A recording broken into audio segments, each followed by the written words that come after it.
আগের ভিডিওতে জটিল রাশির মডিউলাস বলতে বলতে থেমে গেছিলাম।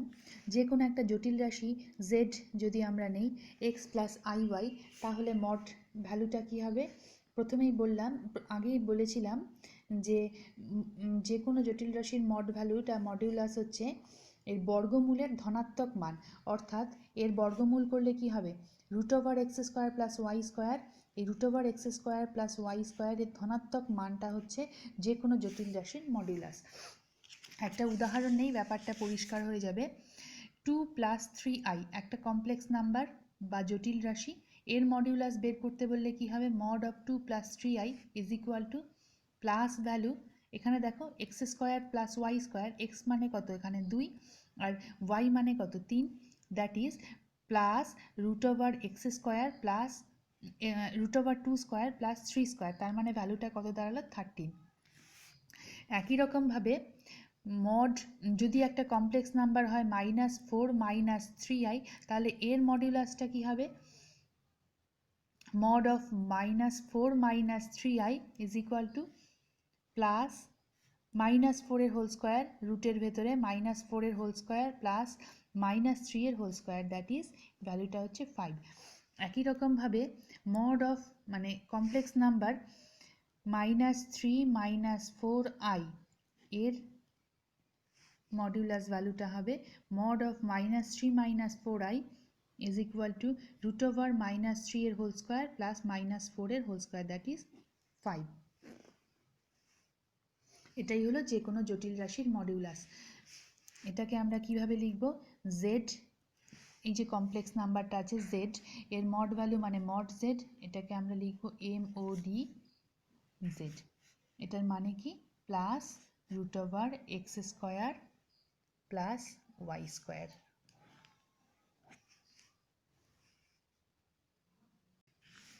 কমপ্লেক্স নাম্বার বা জটিল রাশির জিওমেট্রিক্যাল রিপ্রেজেন্টেশন বা জ্যামিতিক প্রকাশ, মানে ছক কাগজের উপর যদি আমরা কোনো জটিল রাশিকে বসাতে চাই, তাহলে সেই জটিল রাশিটা কি করে আমরা বসাবো?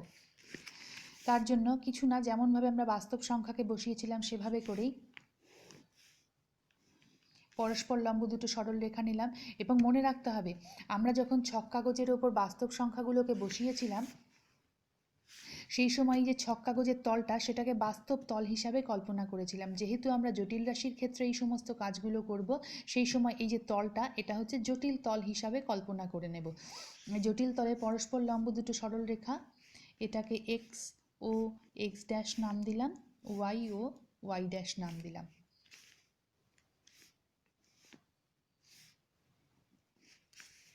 এই বরাবর এক্স অক্ষের ধনাত্মক দিক, এই বরাবর এক্স অক্ষের ঋণাত্মক দিক, যেমন করে বাস্তব সংখ্যাগুলোকে আমরা বসাই ছক কাগজে, বাস্তব সংখ্যার যে রেখাটা সেটাই। এখান থেকে 1 একক, 2 একক, 3 একক এভাবে করে মাপবো। আর এদিকে কত? -1 একক, -2 একক, -3 একক, যেভাবে করে হয়। মানে অ্যাকচুয়ালি এখানে 1 বিন্দুটা আছে, এখানে -1 বিন্দু আছে। এইভাবে যদি এই যে এক্স অক্ষ আর হচ্ছে এক্স অক্ষের ধনাত্মক দিক, এক্স অক্ষের ঋণাত্মক দিক, এখানে যে কোনো একটা বিন্দু আমি যদি বি কল্পনা করি, বি এর দূরত্বটা যদি এক্স হয়, মূল বিন্দু থেকে বি এর দূরত্বটা যদি এক্স হয়, তাহলে এই ঠিক উল্টো পাশে বিপরীত দিকে আমরা আরেকটা বি ড্যাশ পাবো, যেখানে দূরত্বটা হচ্ছে -x। এই রেখা বরাবর, এই যে এক্স অক্ষ বরাবর সমস্ত বাস্তব সংখ্যাগুলোকে আমরা বসাচ্ছি, সেই জন্য এই অক্ষটা হচ্ছে বাস্তব অক্ষ। এই অক্ষের ওপর যে কোনো একটা বিন্দু আমি নিলাম, মানে মূল বিন্দু থেকে একটা বিন্দু নিলাম যার দূরত্ব হচ্ছে ওয়াই একক, এটার নাম দিলাম হচ্ছে সি। তার মানে কি হলো? ও সি সমান সমান কত একক? ওয়াই একক। ও বিন্দু থেকে সি এর দূরত্ব হচ্ছে ওয়াই, তার মানে ও সি মানে হচ্ছে ওয়াই একক। এবার ও সিকে ব্যাসার্ধ কল্পনা করে যদি আমরা একটা বৃত্ত আঁকি, সেই বৃত্তটা এইরকম ধরনের হবে কিছু।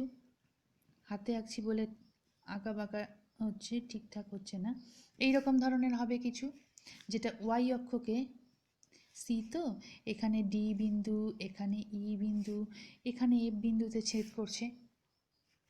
যেহেতু এটা বাস্তব অক্ষের ওপর অবস্থিত, মানে আমি বাস্তব অক্ষ বললাম, সেই জন্য সি বিন্দু যদি এখানে হয়, তাহলে এই পাশে যে ই বিন্দুটা, ও সি এর মান যদি ওয়াই হয়, তাহলে ও ই এর মান কত হবে?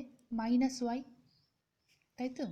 এই যে এই পাশে ঋণাত্মক দিকে সমস্ত এই বাস্তব সংখ্যাগুলো ঋণাত্মক মানগুলো বসছে, তার মানে ও ই মানে কত? Minus y. এবার দেখো, মাইনাস ওয়াই মানে মাইনাস ওয়ান ইন্টু ওয়াই। আমরা আগের দিন দেখেছিলাম মাইনাস ওয়ান মানে কত? আই স্কোয়ার ইন্টু ওয়াই, তার মানে কত? আই ইন্টু আই ওয়াই, এভাবে লেখা যায়। এবারে এই যে ও সি রেখাটা ভালো করে বোঝো, ও সি রেখাটা ঘড়ির কাঁটার বিপরীত দিকে এইভাবে গিয়ে এক সমকোণ হলো, দুই সমকোণে গিয়ে কোথায় আসলো? ইতে আসলো। ও সি রেখাটা ঘড়ির কাঁটার বিপরীতে দুই সমকোণ মান নিয়ে ই বিন্দুতে আসলো, সেই জন্য ই বিন্দুতে কত হলো? Minus y. তার মানে কি? একবার আসলো এখানে, মানে এক সমকোণ মান কমপ্লিট করে এখানে আসলো, আসার পর আরেক সমকোণ মান কমপ্লিট করে এখানে আসলো, দুইবার দুটো সমকোণ কমপ্লিট করলো। এখানে দেখো, কমপ্লিট করার পর মাইনাস ওয়াই হলো, মাইনাস ওয়াই মানে আই স্কোয়ার, দুইবার কমপ্লিট করলো, দুটো আই আসলো। তার মানে কি? একবার একটা সমকোণ তৈরি করাকে আমরা আই এর সঙ্গে কল্পনা করতে পারি। এবার যেহেতু ওসি এর মান ওয়াই, সুতরাং এই আই ওয়াইটা, সুতরাং এই যে আই ওয়াইটা যখন এক সমকোণ কমপ্লিট করবে তখন এখানে আসলো, আরেকটা যখন সমকোণ কমপ্লিট করবে তখন কি হবে? তার সাথে আরেকটা আই যোগ হয়ে যাবে, সরি গুণ হয়ে যাবে। তার মানে কি হলো? বোঝাতে পারলাম ব্যাপারটা? এই যে এই পর্যন্ত আসলো, তার মানে এই ওসি এর একবার সমকোণ কমপ্লিট করাকে আমরা কার সঙ্গে তুলনা করছি? আই এর সঙ্গে। এখানে আসলো আই ওয়াই, এখানে আসলো আই স্কোয়ার ওয়াই। তাহলে এখানে আসলে কি হবে ব্যাপারটা? ও এফ এর মান তাহলে কি হবে? I cube y. I cube মানে কত? Minus i into y. এবারে দেখো তাহলে ব্যাপারটা কি হলো? ব্যাপারটা দাঁড়ালো এই যে এটা তো ওয়াই অক্ষ বরাবর ওপরের দিকে যেই সমস্ত মানগুলো আসছে, এই বিন্দুটা পর্যন্ত মান কত? I y. এই দিকে যে মানগুলো আসছে ঠিক তার বিপরীত দিকে ঋণাত্মক মানটা আসছে, তার মানে যে ওয়াই অক্ষ, এটা ওয়াই অক্ষের ধনাত্মক দিক আর এটা হচ্ছে ঋণাত্মক দিক। এখানে কোন সমস্ত মানগুলো বসছে? সেই সমস্ত বাস্তব সংখ্যা ওয়াই, বাস্তব সংখ্যা, সেই সমস্ত বাস্তব সংখ্যার জন্য যে জটিল সংখ্যা হচ্ছে, সেগুলো ধনাত্মক মানগুলো ওপরে বসছে, ঋণাত্মক মানগুলো নিচের দিকে বসছে। সুতরাং এই ওয়াই অক্ষ বরাবর সমস্ত আমরা জটিল বিন্দুগুলোকে বসাচ্ছি। যেহেতু জটিল বিন্দুগুলোকে বসাচ্ছি, সেই জন্য ওয়াই অক্ষটার নাম হচ্ছে কাল্পনিক অক্ষ। এক্স অক্ষটা হচ্ছে বাস্তব অক্ষ, এখানে সমস্ত বাস্তব বিন্দুগুলো বসছে, আর ওয়াই অক্ষটা হচ্ছে কাল্পনিক অক্ষ। এবারে যে কোনো একটা বিন্দু যদি এক্স ওয়াই নেই, অর্থাৎ এক্স প্লাস আই ওয়াই নেই, তাহলে সেটা কীরকম হবে? এইটা যদি আই ওয়াই হয়, তাহলে এখানে যদি কোথাও এক্স হয়, এখানে কোথাও যদি, এই যে বললাম না বি বিন্দুর স্থানাঙ্ক হচ্ছে এক্স, তাহলে এই পর্যন্ত এক্স আর এখানে আই ওয়াই, ব্যাপারটা তাহলে কোথায় গিয়ে দাঁড়াবে? এটা হচ্ছে এক্স কমা ওয়াই। এই বিন্দুটা হচ্ছে জটিল তলে জটিল বিন্দুকে আমি চিহ্নিত করলাম। এটা হচ্ছে যে কোনো কমপ্লেক্স নাম্বারের জিওমেট্রিক্যাল রিপ্রেজেন্টেশন, অর্থাৎ এটাকে আমরা এইভাবে লিখতে পারি এক্স প্লাস আই ওয়াই।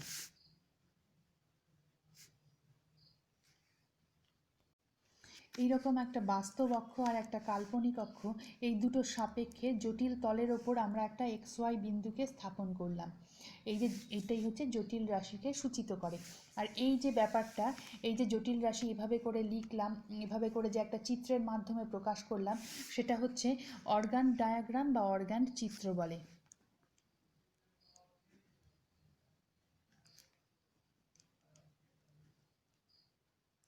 যে জটিল রাশির জ্যামিতিক প্রকাশ, এটাকে আমরা বলবো অর্গান ডায়াগ্রাম বা অর্গান চিত্র।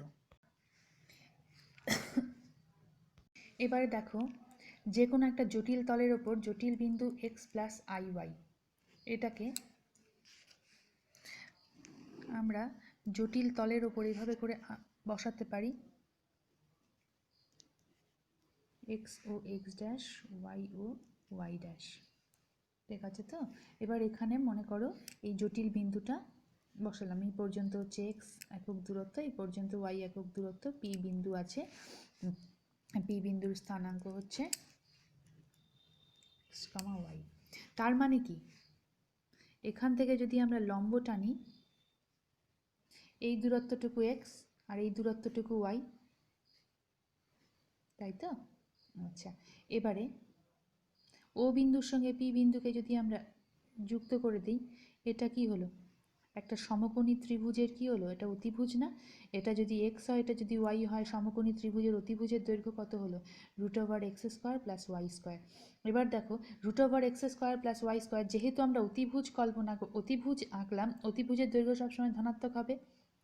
তার মানে এটা যদি জটিল রাশিটা যদি, তার মানে এই যে জটিল রাশি z = x + iy, এই জটিল রাশিটার এই মডিউলাস ভ্যালুটাই হচ্ছে, এই যে মডিউলাস ভ্যালু, এটাই হচ্ছে এই অতিভুজ, তাই তো? এটাকে আমরা যদি আর চিহ্ন দিয়ে প্রকাশ করি, আর এই যে কোণটা তৈরি হলো, এই কোণটা যদি থিটা হয়, তাহলে দেখো তো ট্যান থিটা = কত হবে? তোমাদের সেই ত্রিকোণমিতি, ট্যান থিটা = y/x, লম্ব বাই ভূমি। সুতরাং থিটা = কত হবে? Tan inverse y/x। সুতরাং আবার cos থিটা, = কত হবে? ভূমি বাই অতিভুজ, মানে এক্স বাই, এটাকে আমি কি ধরেছিলাম? মড ভ্যালুটাকে r/r। সুতরাং x = কত হবে? r cos থিটা। একই রকমভাবে y এর মান কত হবে? r sin থিটা, তাই তো? x = r cos theta, y = r sin theta. তাহলে এই যে জটিল রাশিটা, এই যে z জটিল রাশিটা, এটা কি ছিল? x + iy। এটাকে আমি এভাবে লিখতে পারি না? x এর জায়গায় r cos থিটা আর y এর জায়গায় r sin theta, r common নিলে cos theta plus i sin theta. এবার এই থিটার মানটা কত হবে?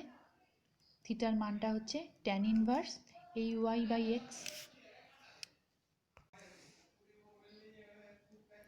এই থিটাকে z জটিল রাশির আর্গুমেন্ট বা অ্যামপ্লিটিউড বলা হয়। এই যে থিটা, যে মানটা, থিটা মানটা কি করে পাবো? Tan inverse y/x। এই থিটা মানকে যে কোনো জটিল রাশির ক্ষেত্রেই আমরা একটা থিটা পাবো। এই জটিল রাশির, যে কোনো জটিল রাশির ক্ষেত্রে থিটাটা হচ্ছে কি হবে? সেই জটিল রাশির অ্যামপ্লিটিউড অর আর্গুমেন্ট। মানে প্রত্যেকটা বিন্দু জটিল রাশিতে, প্রত্যেকটা জটিল রাশির জন্য একটা করে বিন্দু পাবো জটিল তলে। এই এরকম পি বিন্দু, এই যে পি বিন্দুটা, পি বিন্দু এখানে থিটা কোণ উৎপন্ন করছে। এই থিটা কোণটা যদি প্রথম পাদে অবস্থিত হয়, ফার্স্ট কোয়াড্রেন্টে হয়, তাহলে থিটার একরকম মান হবে। সেই মানটা কোথা থেকে হবে? যদি ফার্স্ট কোয়াড্রেন্টে হয়, ফার্স্ট কোয়াড্রেন্টে, তাহলে থিটার মান 0 থেকে 0 θ π/2। ফার্স্ট কোয়াড্রেন্টে যদি থিটাটা থাকে, তাহলে এখান থেকে এই অবধি কত? 0 থেকে π/2 এর মধ্যে পি এর যে কোনো জটিল রাশির অ্যামপ্লিটিউডটা কোন পর্যন্ত থাকবে? যদি জটিল রাশিটা যদি প্রথম পাদে অবস্থিত হয়, তাহলে অ্যামপ্লিটিউডের মান কোথা থেকে কোন পর্যন্ত হবে? 0 থেকে π/2 এর মধ্যে। যদি এটা সেকেন্ড কোয়াড্রেন্টে থাকে, তাহলে কত হবে? π/2 থেকে পাই এর মধ্যে।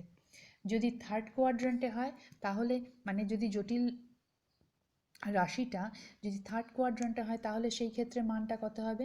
-π থেকে -π/2 এর মধ্যে।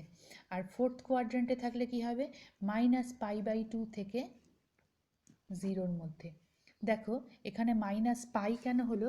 কারণ যখনই আমরা নিচের দিকে নামছি, এটা এই ওপর যখন আমরা প্রথম পাদ দ্বিতীয় পাদে আছি, পাই হলো, যখন নিচে আসলো তখন -π থেকে -π/2 এর মধ্যে, -π/2 থেকে 0-র মধ্যে, যখন এই পি বিন্দুটা ফোর্থ কোয়াড্রেন্টে থাকে। একটু বোঝার চেষ্টা করো। অ্যামপ্লিটিউড বা আর্গুমেন্ট হচ্ছে কমপ্লেক্স নাম্বার বা জটিল রাশির মধ্যে একটু বের করার ক্ষেত্রে এই ব্যাপারটা একটু মুশকিল আছে। এই থিটার মানটা এটা বের করার মানে মুশকিল কিছুই না, একটু মন দিয়ে দেখলে পরেই ঠিকঠাক বোঝা যায়। যখন দেখো এই যে 1,1 এখান থেকে কত পাচ্ছি 1 প্লাস আই, একটা কমপ্লেক্স নাম্বার, এটা প্রথম পাদে অবস্থিত। -1,1 এই কমপ্লেক্স নাম্বার দ্বিতীয় পাদে অবস্থিত। -1 এই কমপ্লেক্স নাম্বার থার্ড কোয়াড্রেন্টে অবস্থিত। 1 এই কমপ্লেক্স নাম্বার ফোর্থ কোয়াড্রেন্টে অবস্থিত। তো স্বভাবতই এক্স আর ওয়াই এর মান, এখানে x is equal to 1, y is equal to 1, এখানে হচ্ছে x is equal to -1, y is equal to 1। এই যে মানগুলো ডিফারেন্সের জন্য এগুলো কোথায় ফার্স্ট সেকেন্ড থার্ড ফোর্থ এই কোয়াড্রেন্টগুলোতে আসছে। তো সেই কারণে স্বভাবতই এদের অ্যাঙ্গেলগুলো চেঞ্জ হয়ে যাবে, যেই জন্য বিভিন্ন জটিল রাশিগুলোর কী হবে, অ্যামপ্লিটিউডের মানগুলো পাল্টে যাবে।